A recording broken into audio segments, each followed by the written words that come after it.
Hello and welcome back to Focus Atlanta. Thanks so much for continuing to watch. In this segment, we're going to talk a little bit about your online shopping habits, especially during the holiday season. We want you to avoid all the scams. I'm here with Mr. Ravid.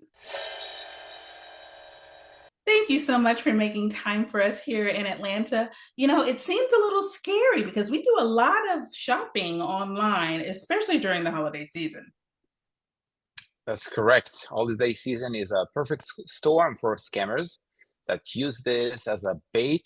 They ask you to trust quickly, to invest quickly, to donate quickly, and a lot of people just are being extremely reactive. Are there any buzzwords that we should look out for when we get those particular emails that are trying to bait us into something? Donate before the end of the year, tax return, invest in crypto, gift cards.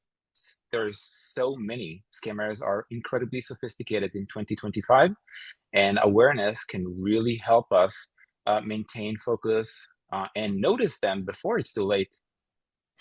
Is there any, first step that we should take? If something seems a little odd, is there, that what's the first thing that we should do to try to protect ourselves? So we always say to our clients at Lionsgate Network, if the message that you receive, your inbox email, smells funny, treat it like your plate of food. Don't consume it. Avoid interruption if it smells funny. And honestly, most of us know when it smells funny, and we still choose to interact because we're looking for cheap thrills. So we say, don't give that during the holiday. Have the time with your family. Invest that money with secured resources, with authorities that you actually can recognize. And don't fall for it only because you're in a very festive mood. That's a good point. I think that the other thing that we do that's a huge mistake sometimes is using debit cards. We're so quick to whip out our debit card, and that can drain our accounts. What do you tell clients about that? So using debit card, treat it like cash, right? The fact that it's on a plastic device doesn't mean it's not cash. And people, when they stash cash, they treat it with more dignity, with more respect. Respect your money, respect it, and give yourself the credit for hard labor to actually have it. And maybe then you would, when you interact with people that are actually hunting you down for it, then you are not going to engage. You will be smarter before the effect.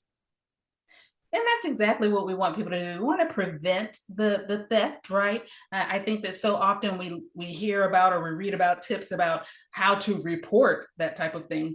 But do you have any tips about how to avoid getting in that situation in the first place? Absolutely. First of all, again, if it smells funny, do not consume. Secondly, if you receive any unsolicited message, don't follow. Okay.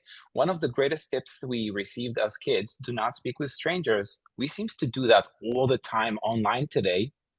So we really want to remember the good advice that we have received. But again, if you've been targeted successfully, it's not the end of the road. You can recover. There are tools such as cyber tools that we put to work with Lionsgate Network that helps us trace funds across any platform, which gives victims the serenity they actually need. Thank you so much. I love that. Don't talk to strangers. It works across the board. Well, I got to get you to close out then with a website. Is there a place that we can go to learn more?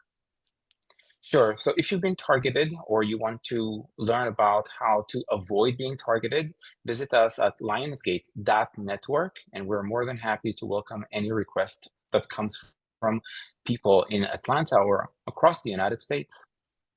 Thank you so much for your time. It was a pleasure to meet you. Thank you, Keisha. Absolutely. All right, guys, we are not in this alone. We can get a little help. Please go to the website and learn more and keep your information safe. Thanks, guys, for tuning in to this segment of Focus Atlanta. Please stay tuned for more.